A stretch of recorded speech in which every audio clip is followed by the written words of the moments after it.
In so many ways, Henry Ford was a simple man. He liked to go camping with his friends. That's Thomas Edison behind him. He enjoyed old-time country dancing. Here he is with Burroughs, the naturalist,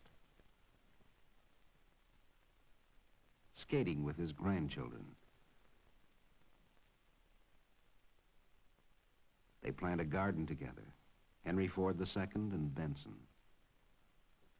His first car, he called it a quadricycle. That's his wife, Clara. He began with an idea that most people thought wouldn't work, but he made it work. And the tools he used were common sense, ingenuity, and perseverance, along with a natural instinct for knowing how to put machines together and make them run.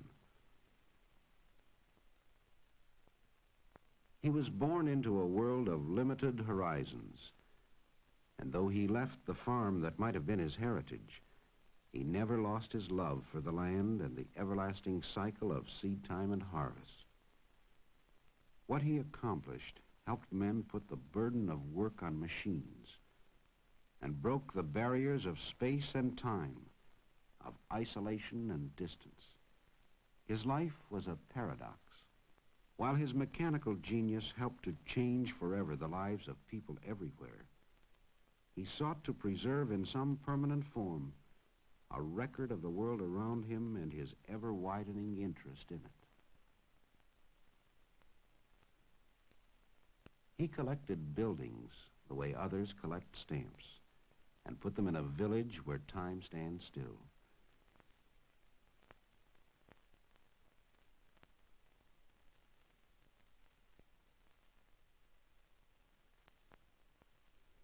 He assembled acres of machines and put them under cover in a vast historical museum. And early, he discovered the astonishing capacity of the motion picture camera to document for all time whatever it saw when the crank was turned. In April 1914, at his Highland Park plant, he organized a motion picture department which through the years produced films that were shown in theaters and schools throughout the country, travelogues, newsreels, and documentaries that touched on nearly every facet of American life.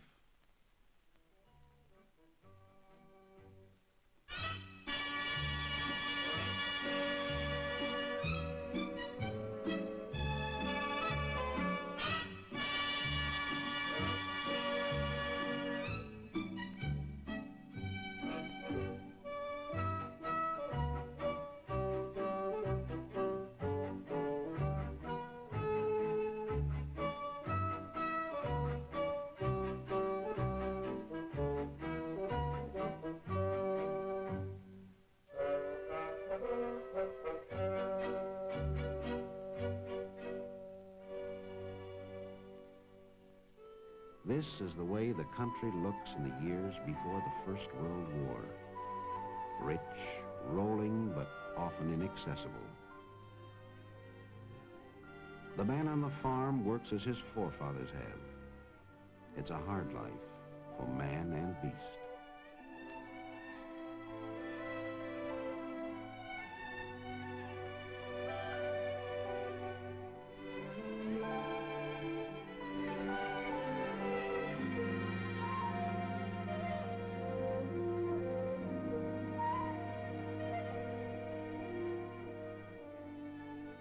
And a long day for the farmer's wife, too.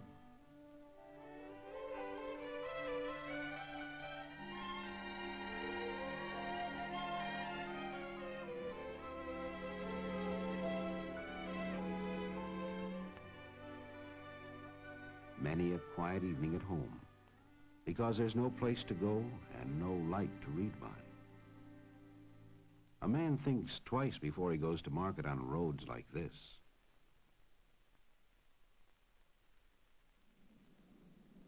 And sometimes he never even gets there.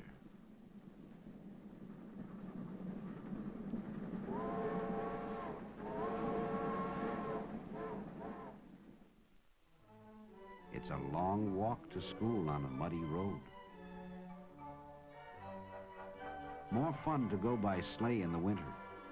During recess, there's time for a snowball fight. Of a climb up the old elm tree, if you've got the spunk for daring deeds like this.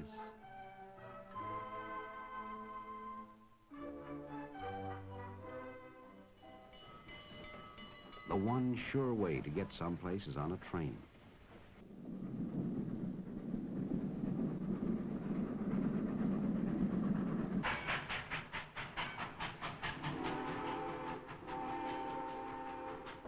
But you can only go where the tracks go.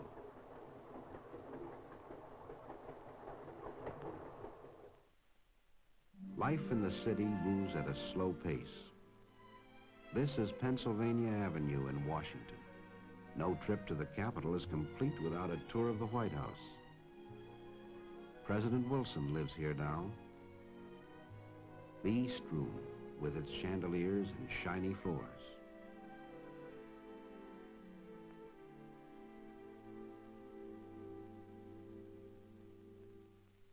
There's more hustle and bustle down at the market, Faneuil Hall in Boston, or in New York City on the Lower East Side.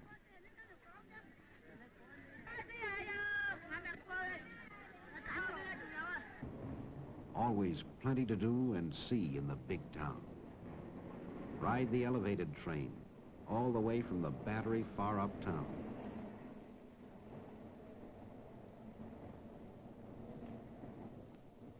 There's the Hippodrome, one of the big theaters in New York.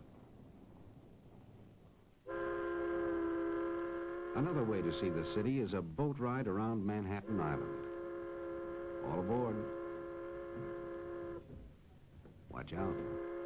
Some city slicker may try to sell you the Brooklyn Bridge.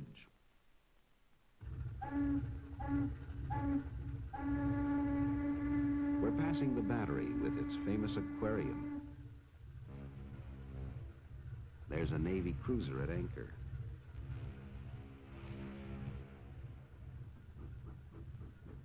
Great ocean liners along the Hudson River. Mighty tall buildings in New York City.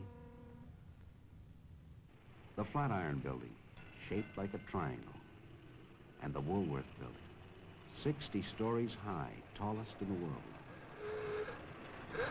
Look at that traffic on Fifth Avenue.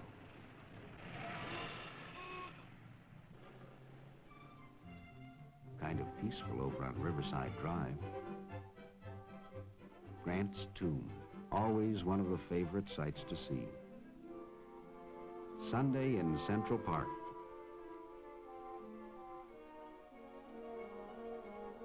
There's no place like it for a leisurely stroll or a boat ride on the lagoon.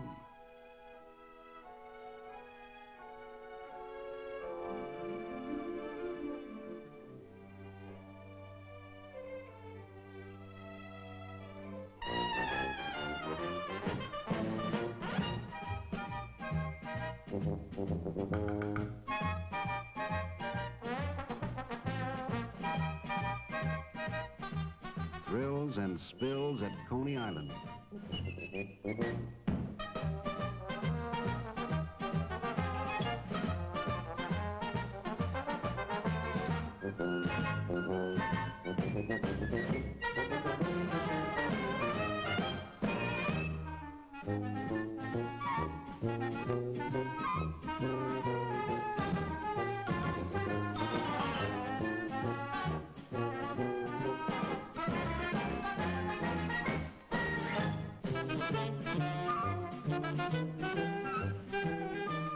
They say some folks even get wet if the water's warm enough.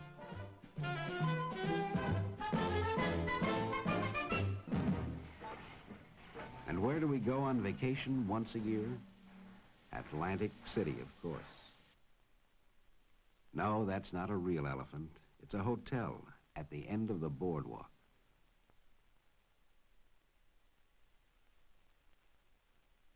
Look, they're waving out the elephant's eye.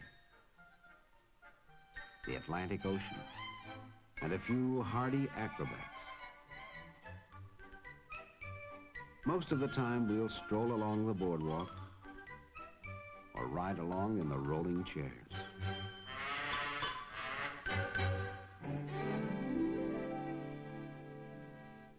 Every city has a pretty park.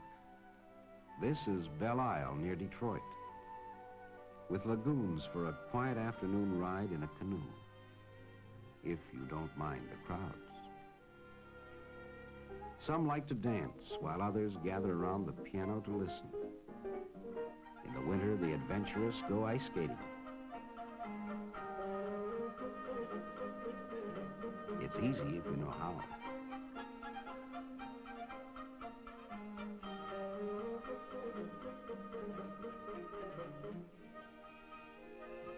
For the really daring, there's nothing like the thrill of an ice boat on a clear, cold day, or the fast track on a toboggan slide.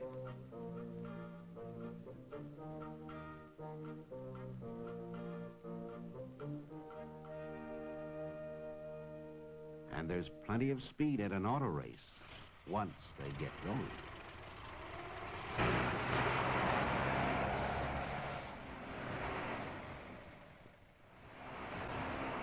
Buffalo Bill himself, William F. Cody, in his 71st year and straight as an arrow.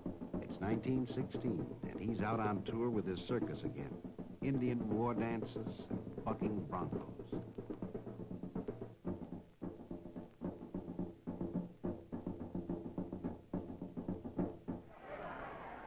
The opening of baseball season, and time to throw out the first ball.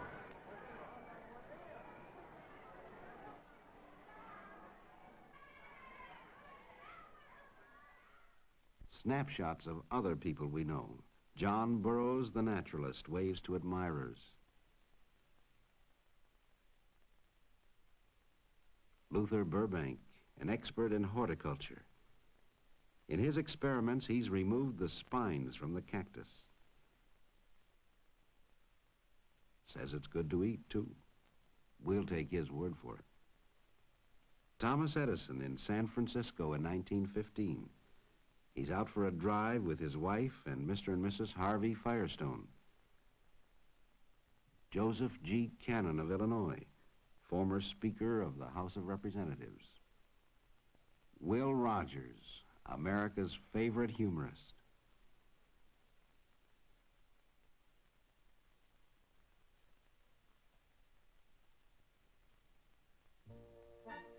Out west, a few hardy souls visit Glacier National Park. They go for a climb. A little short on equipment, but strong in spirit.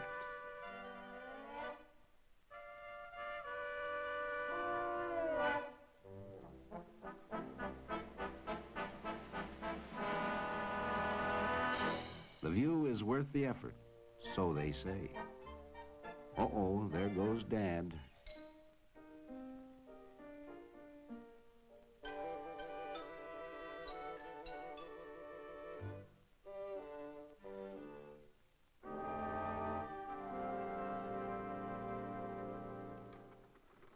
It's not all play. There's still work to be done, and no limit, it seems, to our natural resources.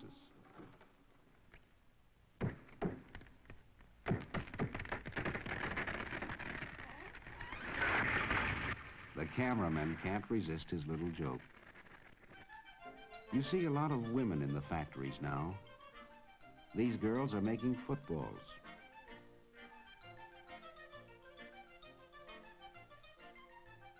And these are making hats.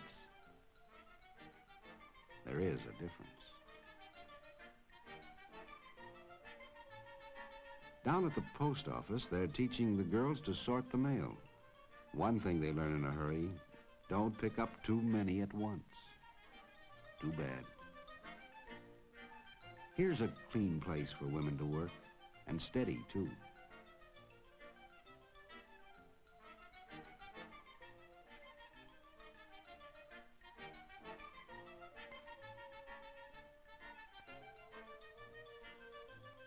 Some men change their collars twice a week. Machines do more and more of the hard work these days. For instance, here's the way they assemble the spokes and make the wheels for the Model T Ford in Highland Park, Michigan.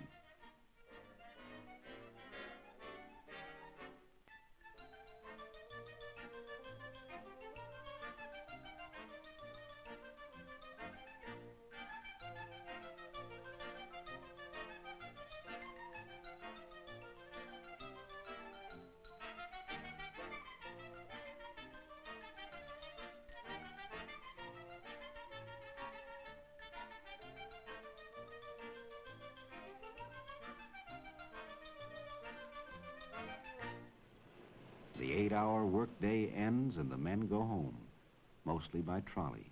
Not many can afford to buy a car of their own yet.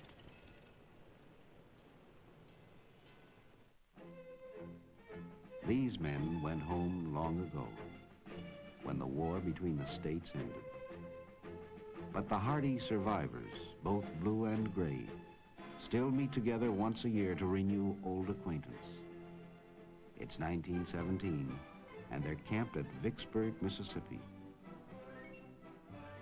What memories they must have. They have fought their war. While these raw recruits at Camp Custer in Michigan are being trained to fight another war.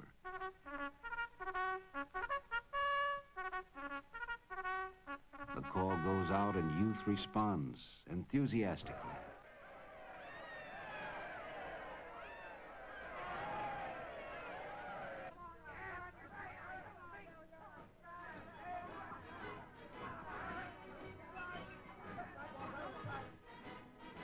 How can they know what lies ahead?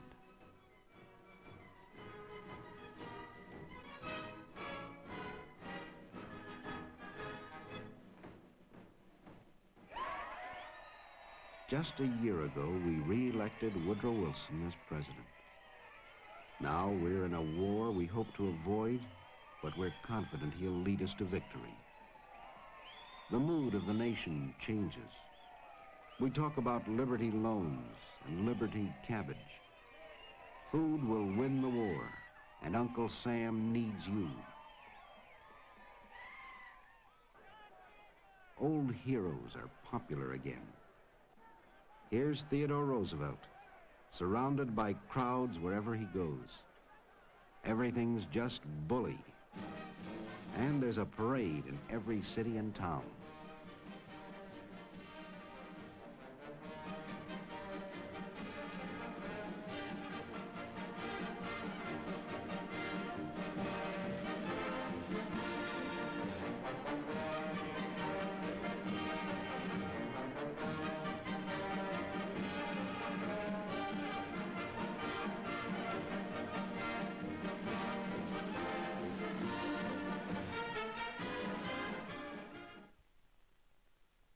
The training is deadly serious now. And we're learning to pronounce names of places we've never heard of before. The Argonne, Belleau Woods, and Chateau Thierry. Our factories convert to the production of engines and arms. These are the famous Liberty engines. She's doing her bit. Here's a certificate for buying $500 worth of Liberty bonds. Henry Ford receives a Navy contract to build Eagle boats. Here he is in Washington with Josephus Daniels, Secretary of the Navy. Using the technique of the automobile assembly line, the hulls of Eagle boats are riveted together at Ford's new River Rouge plant.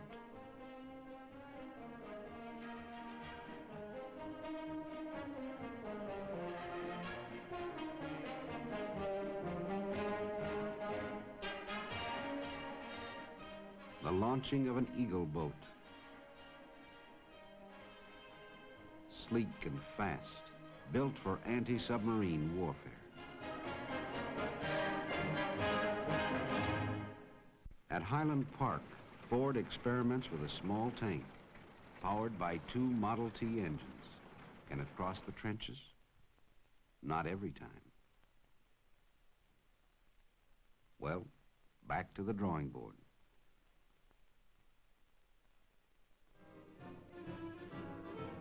The city of Detroit turns out to say goodbye and good luck to those who go to fight in foreign fields.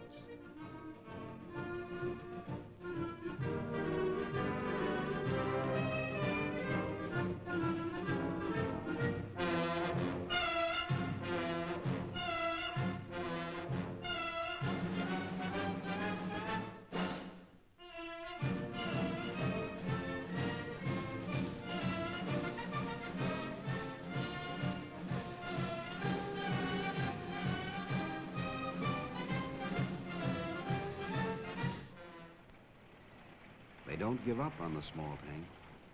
Maybe those skids in back will help. going great.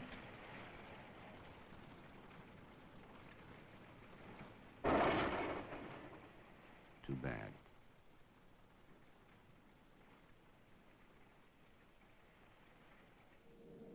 Big Brother shows how it should be done.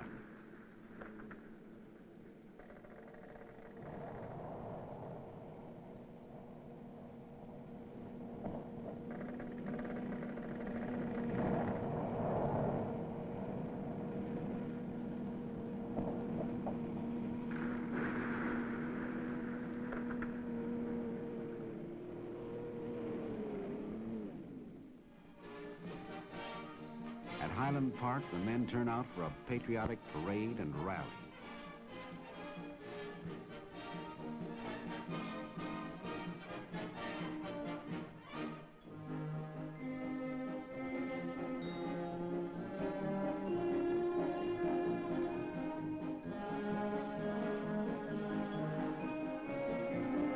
Another new weapon in this war.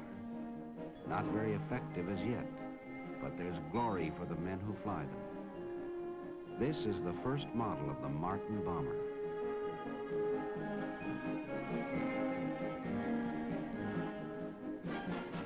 Eddie Rickenbacker, America's flying ace, comes home to encourage more plane production.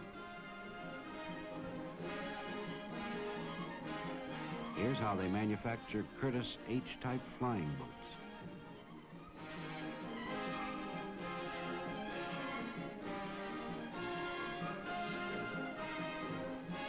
A Liberty engine.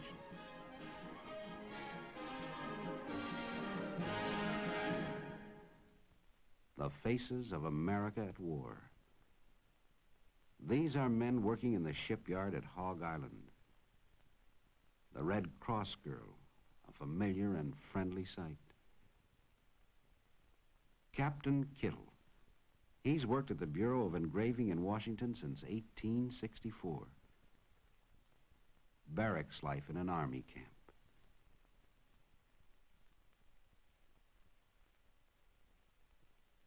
More and more troop trains head for points of embarkation.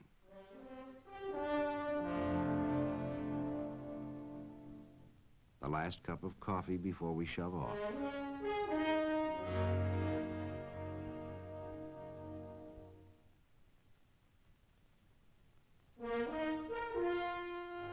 A sobering moment.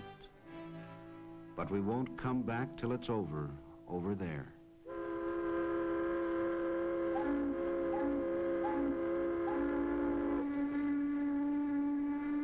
Meanwhile, back at the tank test, there goes another one.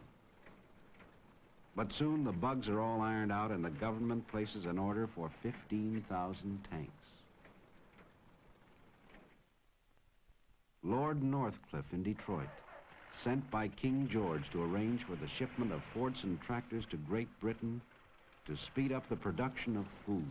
He tries a new Fordson, followed by Henry Ford. Parades and more parades to keep the home fires burning.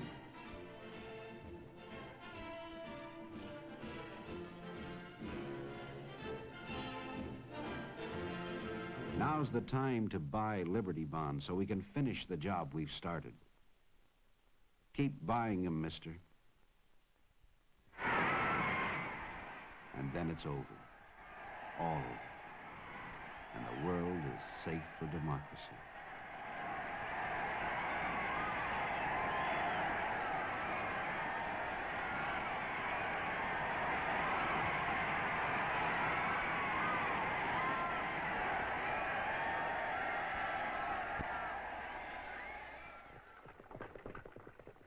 One more parade in Washington. There's President Harding and General Blackjack Pershing. They're marching to Arlington Cemetery to bury the unknown soldier. Lots of changes around the country now. Seems like everyone's on the move. But we've got to do something about those roads.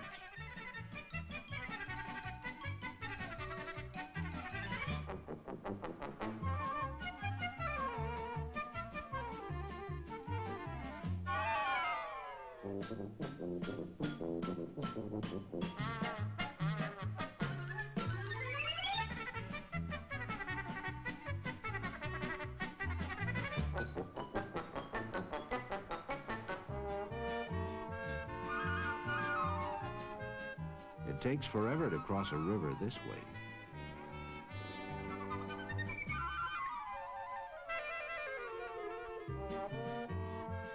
We begin to build new roads as fast as we can.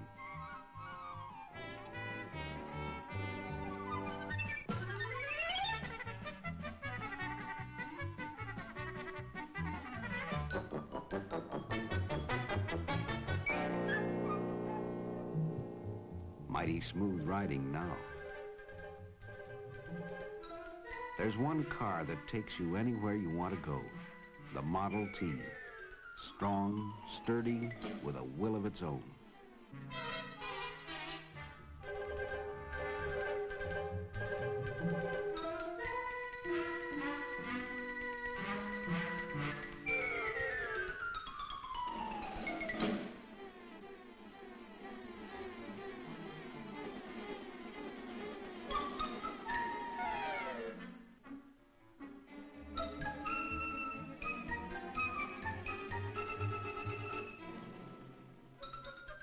Here's how they put them together at the Highland Park plant.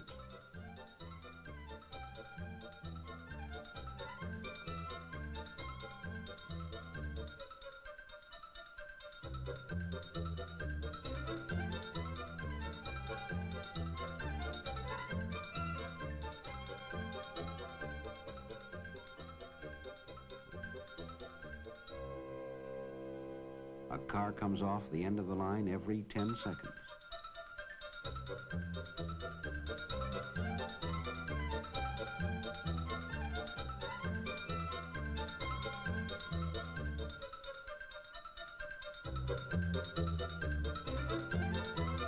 Dealers sell them in just about every town in the land.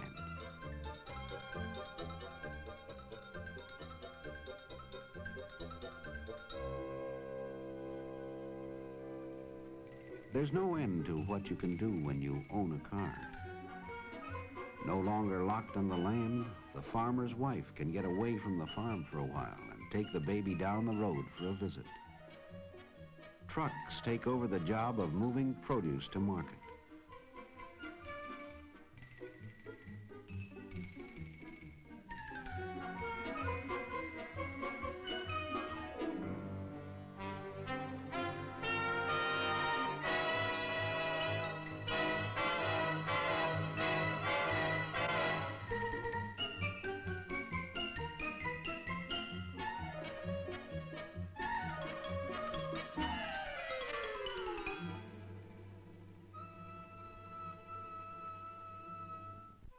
The Sunday afternoon drive becomes a national habit.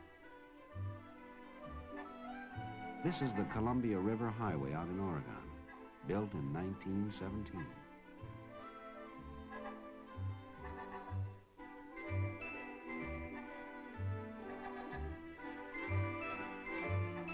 Magnificent sights to see in America, and a car's the way to get there.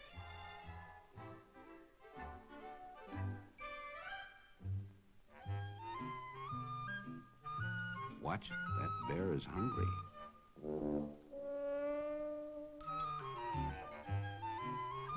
For a real vacation, nothing beats a camping trip.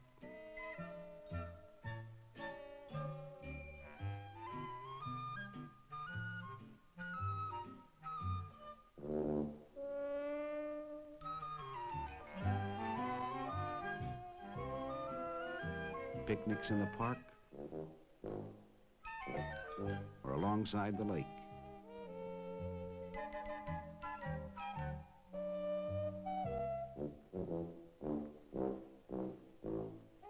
You can even sleep in a car if you want. Henry Ford and his friends go camping in style. President Harding arrives to pay a Sunday visit while they're in the Great Smoky Mountains. Here he is with Harvey Firestone.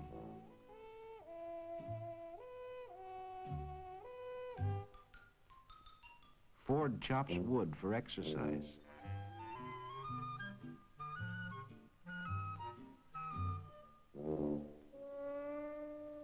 While Thomas Edison takes a snooze.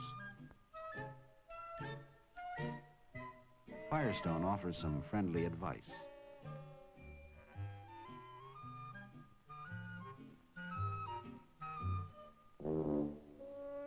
The president takes a turn with the axe.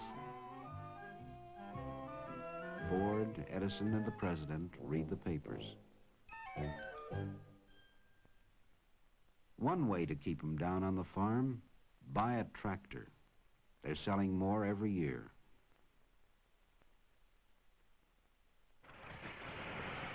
Modern equipment speeds up the work, makes it easier and more efficient, too.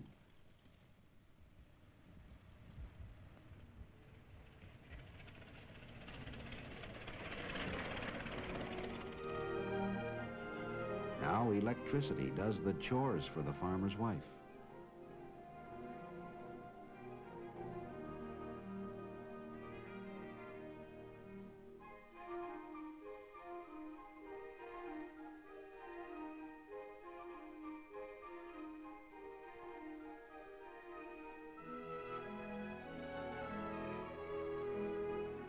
And running water wherever you want it. No more trips to the pump. And no more churning for grandmother. There's a growing problem in the cities. What to do about all the traffic? Sometimes it seems to go like this.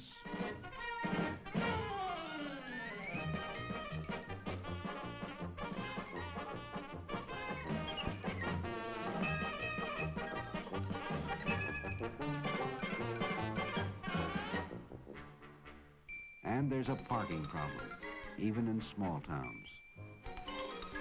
The policeman has a new responsibility, directing traffic.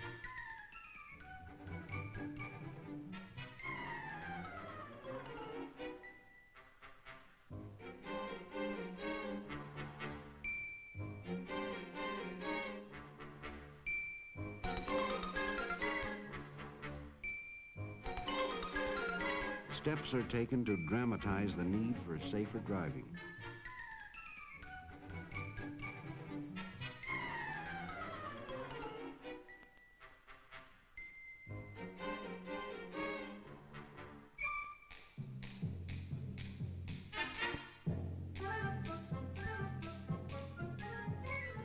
Special motion pictures show what can happen when we're not alert.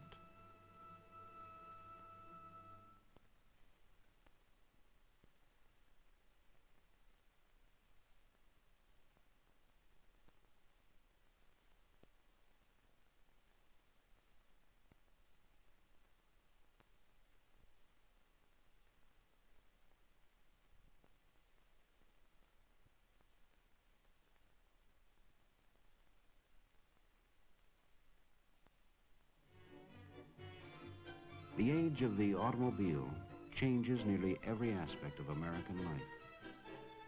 The tempo quickens in city and country. No longer a luxury, almost everyone can afford to own a car. And sometimes it seems that we're all on the road at the same time. We're a nation on wheels, and soon to take to the air as a slim young man in a silver plane opens up new horizons.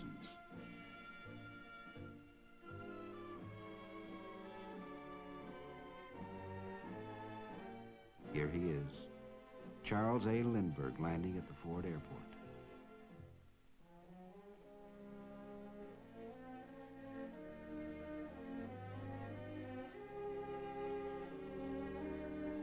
Another pioneer gives us the courage to try something new.